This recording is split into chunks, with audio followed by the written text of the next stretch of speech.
Hi friends, good evening. இப்போ வந்து chicken 65 தாங்க செய்ய போகிறேன். அதுக்கு வந்து 2 ஸ்பூன் கார்ன்ஃப்ளவர் மாவு, 1 ஸ்பூன் மைதா மாவு, 1 ஸ்பூன் மிளகாத்தூள், 1 ஸ்பூன் தனியாத்தூள், கரம் மசாலா, கொஞ்சம் மஞ்சாத்தூள், அப்புறம் வந்து இஞ்சி பூண்டு பேஸ்ட்டு, உப்பு, தயிர், லெமன் எல்லாம் திட்டமாக நம்ம எவ்வளோ சிக்கன் எடுக்கிறோமோ அதுக்கேற்ற அளவு எல்லாம் கொஞ்சம் கொஞ்சம் எடுத்துக்க வேண்டியது தாங்க. திட்டமாக போட்டு எல்லாம் பிசறிக்கலாம்.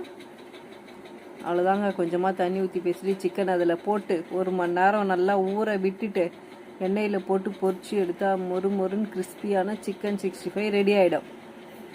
பாருங்கள், போட்டு பேசி 1 மணி நேரம் ஆகிடுச்சி. எடுத்துகிட்டு வந்து இப்போ ஒன்று ஒன்றா கடாயில் எண்ணெயில் போட்டுடலாம்.